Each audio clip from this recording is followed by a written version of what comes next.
15 de novembro de 2022, celebramos hoje a proclamação da República.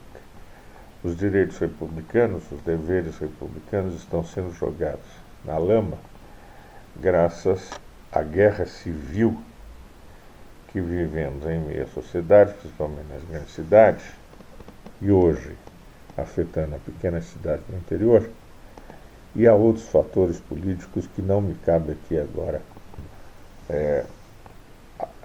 analisar. O que eu gostaria de analisar é o seguinte: o presidente eleito, ele tem o apoio político da CNBB, Conferência Nacional dos Bispos do Brasil, ou seja, da Igreja Católica, e do Papa Francisco, o argentino Jorge Bergoglio.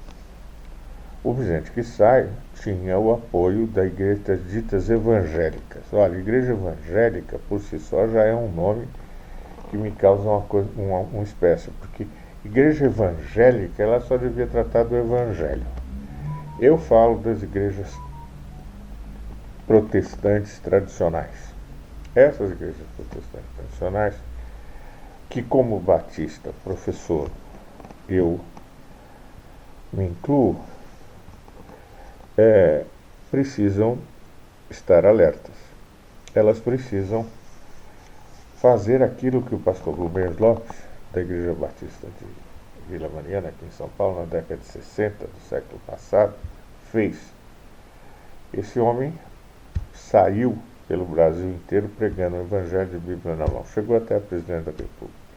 Essas campanhas levou o Brasil a um reavivamento religioso. E naquela oportunidade, o Brasil teve paz e progresso. Aqui não me cabe política.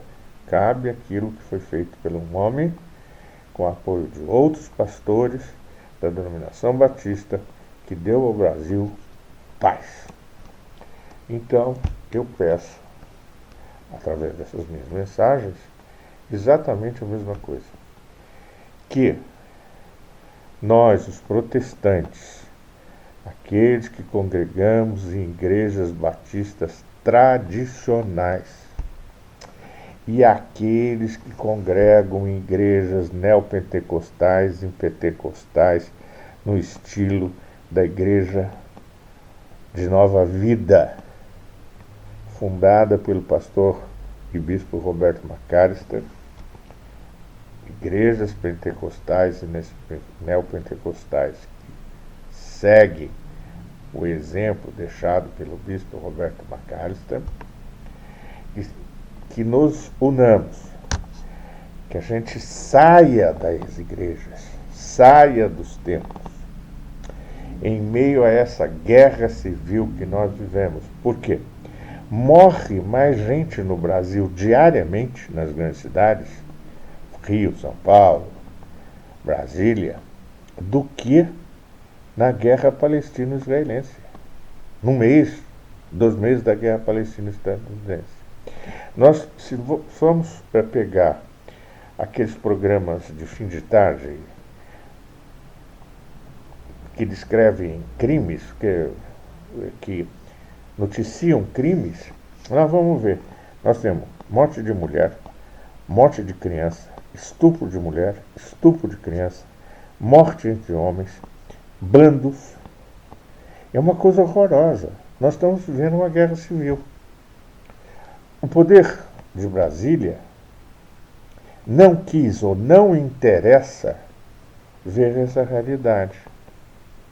Nós estamos vivendo uma guerra civil. Porque o político tira proveito da confusão, da anarquia. Mas nós, cristãos, não podemos tirar proveito dessa anarquia. Nós temos que, em meio a essa anarquia, levarmos a palavra de Deus.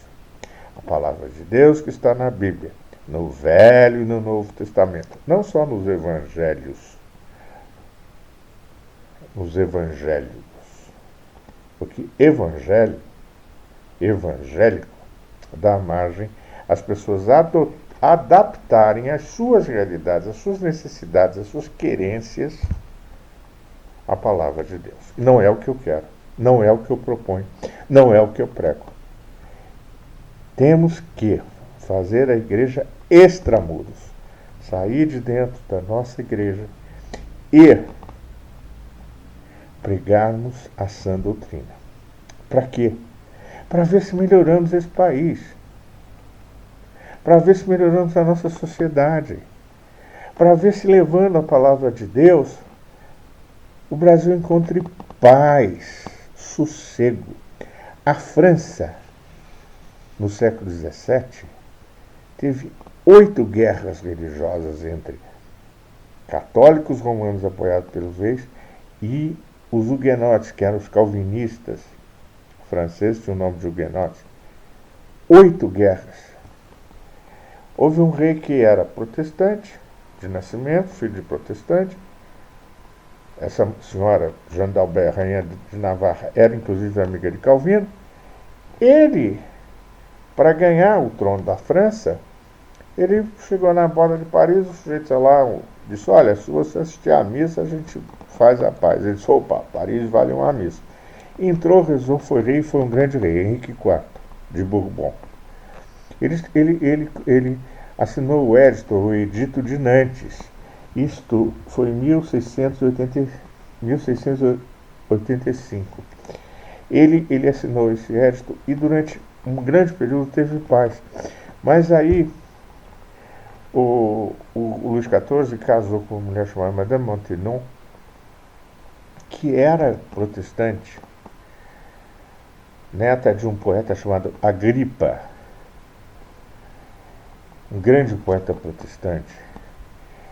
Esta mulher exigiu para casar que fosse revogado o edito de Nantes, porque ela, como protestante, como huguenote, ela sofreu muito.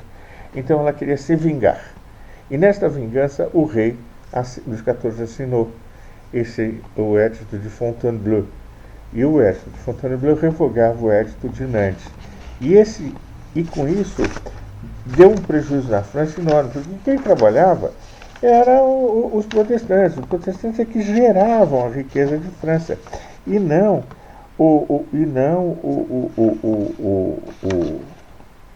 a igreja de Roma e a nobreza. A nobreza ficava lá andando de cima para baixo, puxando o saco do rei. O clero explorando, como sempre, o pobre do povo. O clero explorando, porque a igreja católica tem no seu histórico, no seu DNA, explorar o povo. Lá, então, a turma, abade, bispo, explorava o povo miserável, enquanto os calvinistas trabalhavam e geravam a riqueza do rei. Aí essa senhora fez, a Madame Maintenon exigiu, o rei fez, e os huguenotes correram todos para a Holanda, para a Bélgica, naquela época chamavam os Países Baixos. Muitos foram para a Inglaterra e outros para o nascente Estados Unidos, que ainda era colônia inglesa muito precária, porque tinham que fugir da garra do rei das guerras religiosas. O que vai acontecer no Brasil se nós não tomarmos tempo? Se nós não tomarmos tempo, essa gente que é evangélica radical, evangélica de raiz, eu não sei nem o que quer dizer isso, evangélico de raiz, isso é uma bobagem do tamanho do mundo. Essa gente vai partir para a briga, como brigavam com as pessoas que cultuavam os deuses africanos algumas décadas atrás, o que era um absurdo, porque Deus diz: eu sou o Deus dos deuses. Se o nosso Deus diz isso, é porque tem outros deuses. Temos que respeitar a fé dos outros. Temos que ter tolerância com a fé dos outros. Então, meus amigos, o que eu quero fazer é um apelo à evangelização. É um apelo que nós, os protestantes verdadeiros das igrejas tradicionais e das pentecostais e neopentecostais, que seguem os ensinamentos deixados pelo bispo Roberto Macalester na Igreja Pentecostal de Nova Vida, que a gente se una para o bem do povo brasileiro, para o bem da nação brasileira. Eu sou cristão nacionalista, ou seja, cristão porque sigo os ensinamentos bíblicos e acredito que Jesus Cristo é o Senhor e Salvador. Cristão porque acredito que Deus envia o Espírito Santo para a minha vida e me protege. Nacionalista porque Deus me fez nascer no Brasil. Então, o Estado-nação brasileira é importante para mim. Que o Senhor nosso Deus tenha misericórdia de nós, que ore pela gente, que ore pela nossa família, que as asas do Espírito Santo nos cubra com sua força e o seu poder, para podermos aguentar essas procelas, passarmos por essas pedras de tropeço, vencermos as vicissitudes e termos sempre nos lábios a palavra de nosso Senhor e Salvador Jesus Cristo. Pai nosso que está no céu, santificado seja o vosso nome. Venha a nós o vosso reino, seja feita a vossa vontade, assim na terra como no céu. E o pão nosso de cada dia nos dai hoje. Perdoa as nossas dívidas, assim como nós perdoamos aos nossos devedores. E não nos deixe cair em tentação, mas livre-nos do mal, porque teu é o reino, o poder e a glória para todos sempre. Até a próxima, meus irmãos, minhas irmãs, meus compatriotas.